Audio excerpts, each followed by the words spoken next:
Karena kalau sudah masyarakat rukun, tentu banyak hal yang bisa kita lakukan.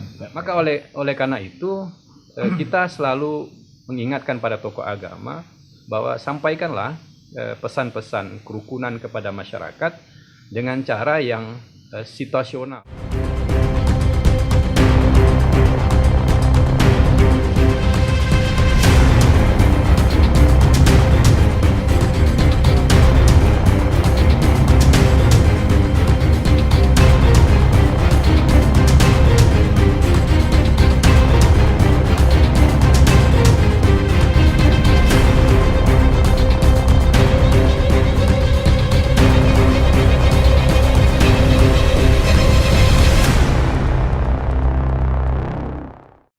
Assalamualaikum warahmatullahi wabarakatuh. Selamat sore dan salam sejahtera untuk kita semua. Selamat datang di dialog kerukunan bersama tokoh agama pada hari ini yang merupakan kerjasama antara IAIN Pontianak, Forum Kerukunan Umat Beragama, dan Kantor Wilayah Kementerian Agama Provinsi Kalimantan Barat.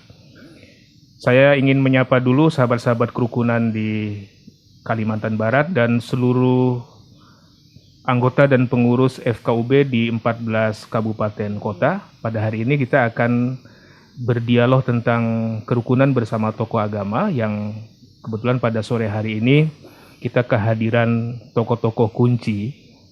Di tengah-tengah kita ada Kepala Kantor Wilayah Kementerian Agama sekaligus sebagai Wakil Pembina Pak ya. Wakil Pembina Forum Kerukunan Umat Beragama, Pak Ridwan. Assalamualaikum Pak Ridwan. Waalaikumsalam warahmatullahi. Di tengah-tengah kita juga ada Ketua Forum Kerukunan Umat Beragama Provinsi Kalimantan Barat, Dr. Ismail Ruslan, yang sehari-hari juga kebetulan diamanai sebagai Dekan Fakultas Usuluddin Adab dan Dakwah IAIN Pontianak. Assalamualaikum Pak Ismail. Assalamualaikum warahmatullahi Hari ini berbahagia sekali kita bisa hadir untuk mendiskusikan hal-hal penting seputar kerukunan, terutama di Kalimantan Barat.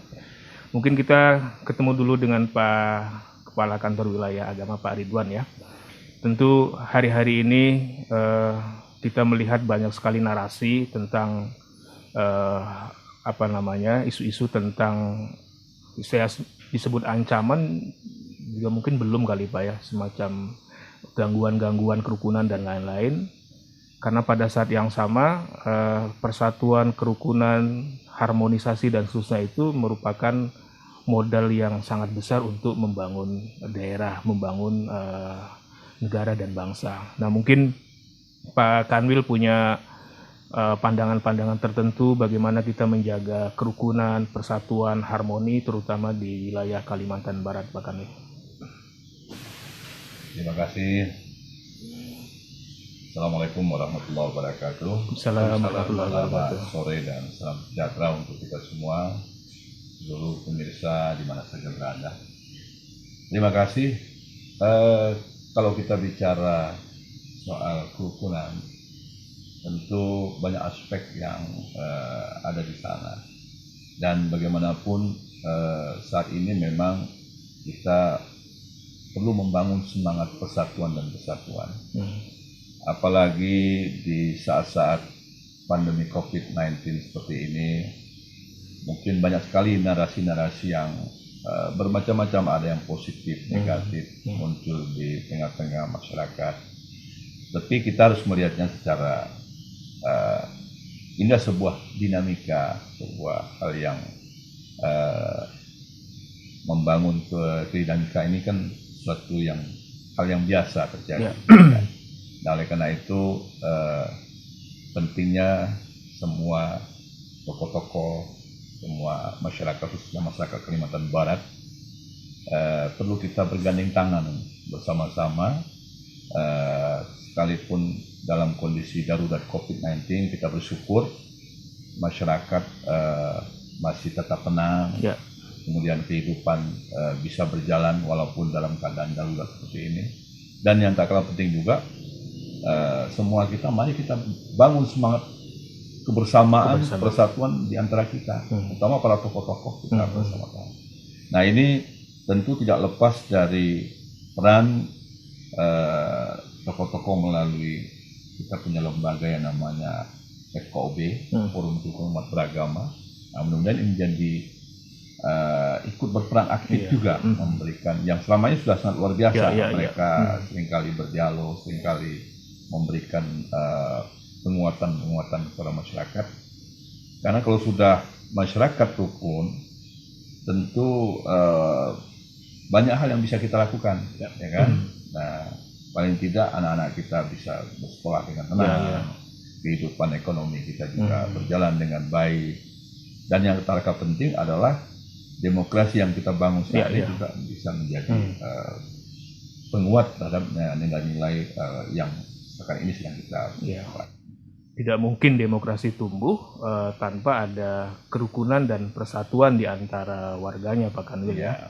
Dan pemirsa sahabat kerukunan di Kalimantan Barat, dialog hari ini juga merupakan bagian dari sinergi antara kampus, dalam hal ini IAIN Pontianak, kantor Kementerian Agama, dan Forum Kerukunan Umat Beragama. Nah, sekarang Pak Ismail, Ketua FKUB, ini kan juga sering bertemu dengan tokoh-tokoh agama ya, dan saya kira tokoh-tokoh agama sebagai katakanlah elit agama punya tanggung jawab penuh, punya tanggung jawab moral untuk membangun persaudaraan ya, baik di dalam agamanya sendiri maupun antar umat beragama. Nah, bagaimana sekarang FKUB melihat menjaga kerukunan, toleransi untuk menjaga persatuan kesatuan negara Republik Indonesia? Ya, dalam berbagai diskusi yang dilakukan tokoh-tokoh agama baik itu di Kalimantan Barat 14 kabupaten kota maupun diskusi dan dialog yang kita lakukan secara nasional, memang ada kesimpulan yang kita lahirkan bahwa Kalimantan Barat khususnya itu memiliki dua potensi yang selalu berpotensi untuk memunculkan ketidakrukunan di Kalimantan Barat ini. Satu potensinya adalah isu agama dan etnis yang selalu dimainkan. Jadi dalam masa-masa dulu dan sampai sekarang, dua isu ini yang selalu membuat kita diwanti-wanti. Ya. Kalau sudah terkait dengan isu agama, kerukunan yang kita bangun puluhan tahun biasanya langsung runtuh kalau sudah bicara soal agama, apalagi soal etnis. Jadi dua hal ini yang menurut hemat kita selalu bisa jadi digunakan untuk merekatkan kerukunan di antara masyarakat, atau bisa juga dia digunakan untuk memicu kerukunan di masyarakat. Jadi dia ibarat dua mata pisau, agama dan etnis ini selalu digunakan, apalagi pada tahun-tahun pemilu kepala daerah misalnya. Nah, pada tahun ini kan di Kalbar ini ada 7 kabupaten yang akan melaksanakan pilkada 2020. Nah, hasil pemetaan kita bahwa selalu saja dua isu ini selalu berulang ketika di tahun-tahun politik. Selalu saja kontestan-kontestan yang ingin dipilih oleh konstituennya selalu menggunakan isu agama dan etnis untuk menarik suara, mendulang suara. Nah, maka oleh karena itu kita selalu mengingatkan pada tokoh agama bahwa sampaikanlah pesan-pesan kerukunan kepada masyarakat dengan cara yang situasional. Misalnya hari ini dengan luas Kalbar ini yang 1,2 kali Pulau Jawa, sangat sulit untuk menerjunkan tokoh agama masuk sampai ke pelosok-pelosok dengan situasi Covid lagi. Maka ikhtiar kita di tahun lalu misalnya kita mencoba memformulasikan metode yang sederhana, metode yang online seperti ini. Kita buat video pendek, kita kirimkan sampai ke masyarakat di 14 kabupaten kota. Dan ternyata efektif. Hari ini di FKUB itu video-video pendeknya itu sudah menembus angka 1.000 subscriber. 1.000 subscriber ya? Subscriber yang 2 kali webinar dan 1 video itu. Satu video yang kita buat dengan Pak Gubernur dan segala macam. Itu artinya bahwa ada respon positif dari masyarakat. Nah, hari ini juga mengapa kita bekerja sama dengan lembaga-lembaga ini dalam format yang daring ini, supaya ini bisa menjangkau anak muda, menjangkau orang yang di pelosok-pelosok sana, menjangkau masyarakat di perbatasan, di kepulauan, walaupun kita tidak hadir di tengah mereka. Tapi pesan-pesan kerukunan, Pak Kanwil misalnya menyampaikan himbauan bahwa kita perlu rukun itu dalam waktu detik menit itu bisa Ya. tersampaikan dengan masyarakat. Hari ini kita diskusi, hari ini pula sebenarnya bisa langsung dirasakan oleh mereka ya. Iya. Nah ini tadi Pak Kanwil menyangkut sosial media ya. Kan kita sekarang kan menghadapi satu era yang disebut sebagai era baru. Medianya juga media baru, new media. Kadang-kadang yang memicu ketidakharmonisan seringkali itu juga datang dari sosial media yang begitu bebas, begitu terbuka, siapapun boleh bicara, siapapun boleh memposting gitu kan. Nah sekarang gimana kita bisa membangun kiat-kiat Pak Kanwil untuk generasi baru yang dia lebih mudah mengakses berita-berita, kadang-kadang beritanya berita tidak jelas ya, kemudian dia repost, kemudian dia share kemana-mana, padahal sebenarnya isi berita itu sebenarnya otoritas beritanya juga perlu dipertanyakan. Nah, bagaimana Pak Kanwil bisa memberikan pesan-pesan kerukunan dalam konteks media baru seperti ini? Ya, ini memang ketika kita bicara media atau bicara pengaruh informasi global sekarang ini, kita memang mau tidak mau harus menyesuaikan. Ya. Ya. Tetapi yang paling penting adalah bagaimana kita cerdas. Ya. Cerdas menggunakan media ini, ya kan, medsos ini, sehingga kita tidak terjebak pada persoalan-persoalan yang akhirnya merugikan kita sendiri. Ya. Biasanya kadang-kadang masyarakat atau ya kita ini kadang-kadang tidak terlalu check and recheck ya, tidak terlalu mendalami, mudah langsung kita share konten-konten yang rupanya konten-konten itu menimbulkan ujaran kebencian, menimbulkan perpecahan, ya kan? Yang akhirnya kita sendiri yang jadi juga mungkin akhirnya merugikan kita sendiri kan. Nah, lalu yang kedua, di samping kita cerdas menggunakan, kita juga mengajak ini kepada tokoh-tokoh penyuluh agama, kemudian kawan-kawan para tokoh-tokoh agama, hendaknya bisa juga menampilkan pesan-pesan narasi-narasi positif, ya kan? Sehingga tidak hanya kadang-kadang ini kan media bisa juga jadi sumber bisnis ya. Sumber bisnis. Sehingga dibuat konten-konten yang menarik. Tapi rupanya belum tentu penting dalamnya. Ya.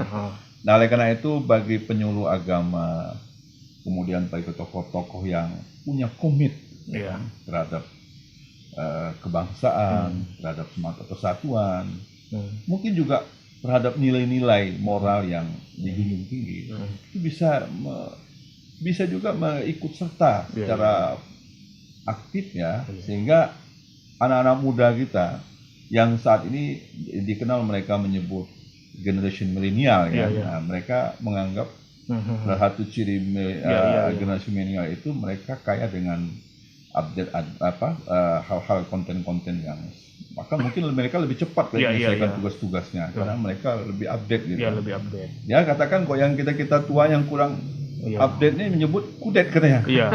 Ini Kurang update katanya ya. Ada update, ada kudet, ada generasi milenial, ada generasi kolonial gitu.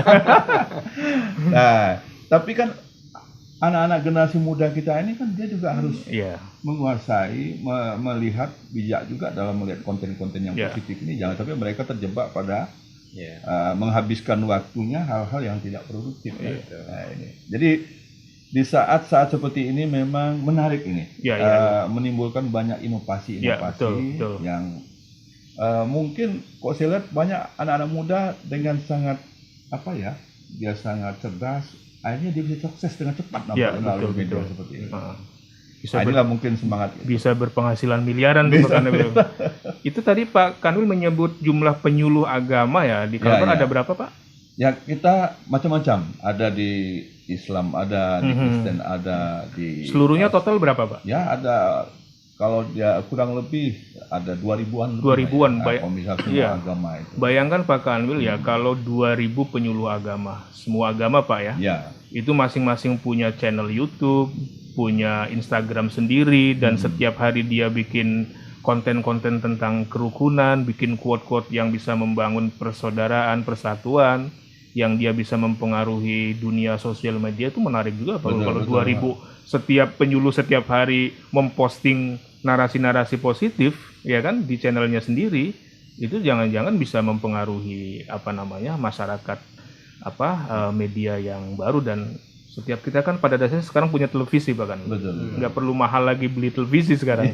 Kita bikin channel YouTube kan gratis ya. Nah, mungkin juga Ketua FKUB Pak Dr. Ismail itu mungkin juga punya kiat-kiat tersendiri, karena masalah kerukunan hemat saya itu kan bukan hanya persoalan urusan orang tua Pak ya, tapi juga generasi muda, dan banyak sekali generasi muda yang mengakses berita-berita di sosial media tanpa menyaring, dia sudah men-sharing. Kan sekarang ada istilah yang keren tuh, saring dulu baru sharing gitu. Jangan di-sharing baru dipikirkan. Jadi disaring dulu, dia baru di-sharing. Nah, mungkin kiat-kiat dari Ketua FKUB untuk generasi milenial, bagaimana cerdas di dunia media baru. Iya. Sekarang ini apa yang diikhtiarkan oleh tokoh agama kan tidak lagi hanya pada tatap muka saja dengan masyarakatnya, dengan umatnya. Tapi kita selalu menyarankan kepada tokoh masyarakat, jadilah tokoh agama yang dia familiar dengan media online. Bisa jadi kalau dia tatap muka audiennya hanya 30, pesan damai yang dia sampaikan hanya dikonsumsi oleh 30 orang, yang hanya didengar oleh 30 orang, kemudian 30 orang itulah menjadi pewaris dari ilmunya. Tapi ketika dia aktif di media sosial, itu pesan damainya itu bisa dinikmati oleh ribuan. Penyuluh misalnya 2000-an orang itu akan mendengar apa yang kita sampaikan. Nah, oleh karena itu dalam perkembangan media online hari ini, kita bersama-sama juga anak-anak muda. Misalnya hari ini ada program studi agama-agama yang isinya adalah mahasiswa-mahasiswa. Kita selalu bekerja sama dengan mahasiswa di studi agama-agama di kampus IAIN Pontianak ini, khususnya Fakultas Usuluddin dan Dakwah, itu melaksanakan beberapa kegiatan yang itu menyertakan anak muda. Dan mereka semua merekam testimoni-testimoni tokoh agama, kemudian mereka men-share kepada masyarakat luas. Nah, oleh karena itu, kegiatan-kegiatan yang menyertakan anak-anak muda itu selalu harus kita dorong.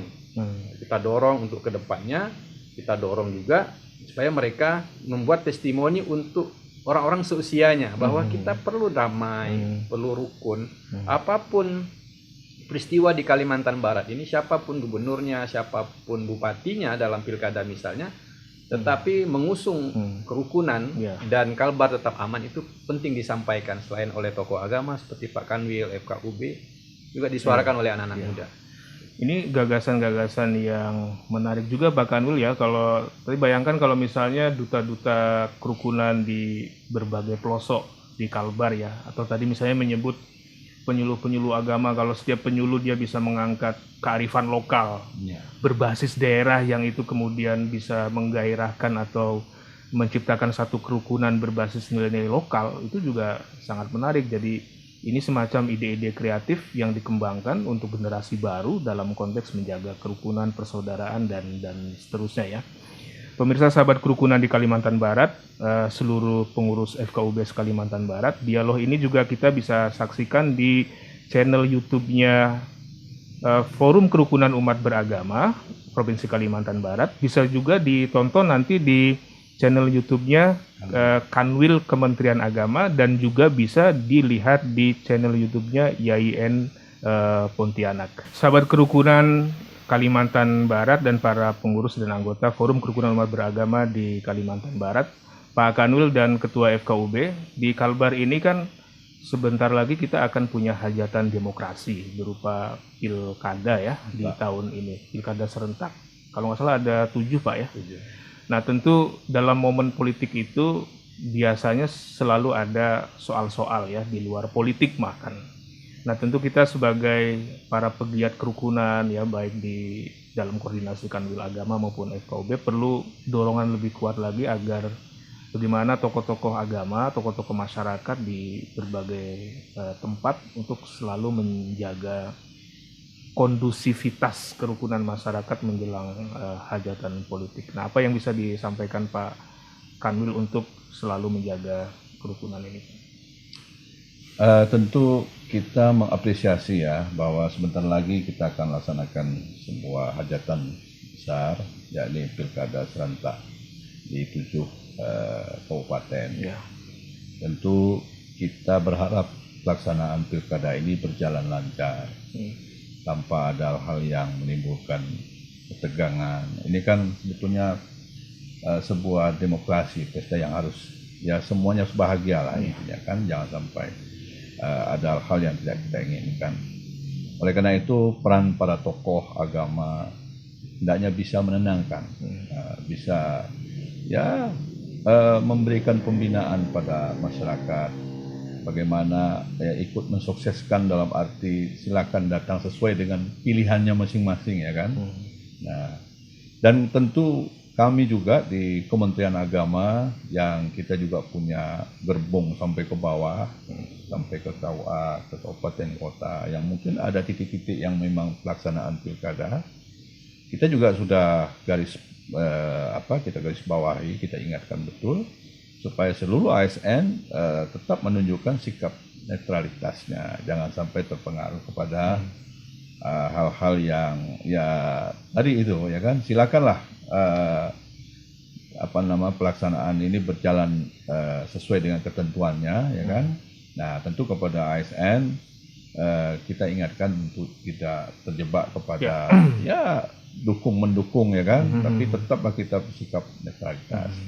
Karena bagaimanapun kita berharap pelaksanaan di lapangan di daerah ini kan bisa berjalan dengan baik. Ya kan, kalau misal Kalbar rukun, pelaksanaan pilkada sukses, ya kan, dan berhasil memilih bupati dan wakil bupati, sehingga roda pemerintahan di daerah berjalan, pembangunan bisa berjalan, kan yang untungnya seluruh masyarakat. Semua kita ya. Semua kita. Oleh karena itu perlu kita dukung semuanya, ya kan. Nah, tapi tetap dalam koridor aturan yang sudah yang berlaku seperti itu.